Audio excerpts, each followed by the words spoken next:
What if I told you that the most popular places in New York City are also the ones most likely to ruin your trip? 60 million tourists visit this city every year, and almost all of them follow the exact same spots. Look, I love New York. I genuinely love it. But if you're coming here for the first time, and you follow the standard tourist checklist, you're going to spend a lot of money, wait in a lot of lines, and go home wondering why everyone makes such a big deal about this place. So today, I'm saving you from yourself. Here are 10 of the most popular places in New York City that honestly you can skip, and I'll tell you what to do instead. Let's go. Starting with the obvious one, Times Square. Every New Yorker will tell you to avoid it. Every travel blogger will tell you it's a must-see. Who's right? Both, kind of. Here's the reality. Times Square is essentially an outdoor mall surrounded by billboards, where cartoon characters in sweaty costumes will charge you $20 for a photo with Elmo. The food is overpriced, the shops are all chains you have at home, and 330,000 people pass through this intersection every single day. Yes, that's a real number. Now, should you see it? Sure. Walk through once, marvel at the sensory overload, take your photo, and then leave. But spending half your trip here, eating dinner here, buying souvenirs here, that's how you blow $400 and feel nothing. What to do instead? Head to the Flatiron District just a few blocks south. Beautiful architecture, great restaurants, actual locals, and that iconic triangular building makes a way better photo than a blurry selfie with a billboard behind you. Oh, the Empire State Building. Iconic? Absolutely. Worth the visit? Let me explain the problem. You pay anywhere from $40 to over $80 for a ticket. You wait in line. You go up. You get a view of New York City, which is beautiful. But here's the thing no one tells you. You can't see the Empire State Building from the Empire State Building, and it's literally the most recognizable part of the skyline. So you've paid a premium to stand on top of one of the most iconic buildings in the world, without actually seeing it.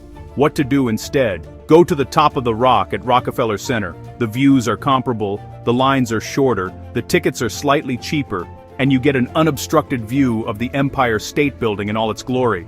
That's the photo, that's the shot. Go there. Next, Statue of Liberty ferry trip. Before you come at me in the comments, Lady Liberty is magnificent. She really is. Historically significant, visually stunning, genuinely moving if you think about what she represents. But the experience of visiting, it's exhausting. You have to book tickets weeks in advance. The ferry is packed. Once you get to Liberty Island, you're shuffled around with hundreds of other tourists. If you want to go inside the Crown, good luck. Those tickets sell out months ahead, and by the time you've done the whole thing, you've lost half a day. What to do instead? Go to Battery Park, which is free. From the waterfront you can see the statue clearly, get a great photo, and still feel that sense of awe, without the logistical nightmare. Or book a Statue of Liberty cruise that circles the island. Same views, much less hassle, more flexibility. Next, Little Italy. Sounds magical, right? Authentic Italian-American culture, old-school New York, red checkered tablecloths, maybe a handsome chef tossing pasta in the window. But here's what it actually is. A 2-block stretch of Mulberry Street where restaurants hang laminated tourist menus outside, and waiters stand on the sidewalk aggressively asking if you want to sit down. Most of the actual Italian-American families left decades ago. So, what should you do instead? Take the subway, up to Arthur Avenue in the Bronx. What locals call the real Little Italy. You'll find family-run bakeries that have been open for generations, fresh mozzarella, pulled that morning, handmade pasta, and almost zero tourists. It's the genuine article. Next, Chelsea Market. Chelsea Market started out as a genuinely cool food hall in a converted Nabisco factory. Unique vendors, interesting food, great energy. And then it got popular. Very popular. Now it's essentially a tourist corridor with long lines, overpriced food, and so many people that eating there feels less like a culinary experience and more like a fire drill. Some vendors are still good, but honestly, the experience of navigating it has become more stressful than enjoyable. So, what should you do instead? Just walk a few blocks to the nearby Hell's Kitchen neighborhood for incredible, affordable food from dozens of cuisines. No lines, no crowds, and you'll eat like an actual New Yorker. Or check out the Smorgasburg Food Market in Williamsburg on weekends for a genuinely exciting food experience. Next, Brooklyn Bridge Walk. The Brooklyn Bridge is beautiful. The views of Lower Manhattan from up there genuinely jaw-dropping. I'm not saying don't see it. What I am saying is, the pedestrian lane has become one of the most chaotic, frustrating walks in the entire city. You're sharing a narrow path with cyclists who are going full speed, tourists stopped in the middle for photos, and everyone jostling for the same shot. It's more stressful than scenic. So, cross the Manhattan Bridge instead, which runs right alongside it. The views are just as good. Honestly, some people think they're better, and there are almost no tourists. You'll feel like you discovered a secret. And on the Brooklyn side, you'll land right in Dumbo, which has that iconic photo spot of the bridge framed between buildings that you've definitely seen on Instagram. I'll be quick here because this one doesn't need much explaining. Madame Tussauds is a chain. There are locations in London, Las Vegas, Amsterdam, Hollywood, Dubai, basically everywhere. The wax figures are creepy cool for about 15 minutes and then you've spent $35. And you're standing next to a slightly off-looking wax version of Taylor Swift wondering how your life got here. This is New York City. There is so much more to do. Literally any museum in this city. The Met, MoMA, the Natural History Museum, the Whitney. These are world-class institutions. If you want something interactive and fun, try the Tenement Museum on the Lower East Side. It's one of the most fascinating and underrated experiences in all of New York City.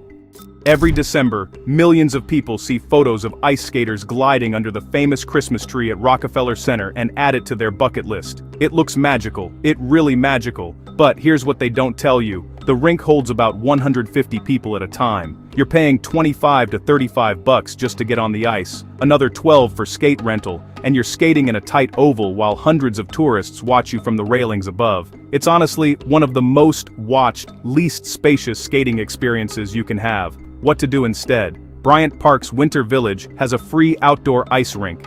Yes, free. Right in the middle of one of Manhattan's most beautiful spots. You still pay for skate rental, but it's cheaper, the vibe is better, and you're not performing for an audience. If you're a massive Beatles fan, this one is going to sting a little.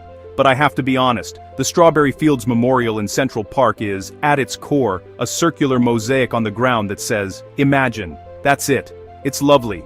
It's meaningful. But it draws enormous crowds of people who rotate through quickly, snap their photo and move on. And if you're not deeply invested in John Lennon's legacy, you might find yourself wondering what the fuss is about. What to do instead? Spend your time in the Central Park, which is extraordinary. The Conservatory Garden in the northeast corner is one of the most peaceful, beautiful spots in the entire city, and almost no tourists find it. The Ramble is a gorgeous woodland trail right in the middle of Manhattan. There's so much more to explore than just one mosaic.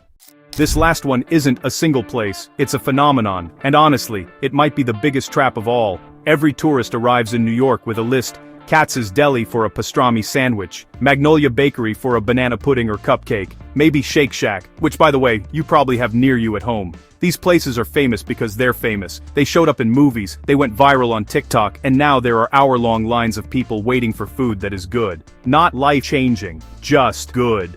Katz's is genuinely iconic and the pastrami sandwich is real. But is it worth a 90-minute wait and $30? That's a question only you can answer. What to do instead? Ask a local, walk into any coffee shop, strike up a conversation, and ask where they eat. The best food in New York is almost always in the places without a line, without a reservation wait, and without a TikTok following. Look, here's my honest take after all of this. New York City is incredible. Even the overrated parts have a reason they became famous. Times Square is a spectacle, the Empire State Building is iconic, the Brooklyn Bridge is stunning. None of these things are bad. But if you're going to spend your time and money in this city, go deeper, go further, get lost a little, take the subway somewhere you've never heard of, eat somewhere with no line and no Instagram following. That's where the real New York is. If this helped you plan a smarter trip, drop a comment below, and tell me, what's the most overrated thing you've experienced in New York City? I'd honestly love to hear it. Like, subscribe, and I'll see you in the next one.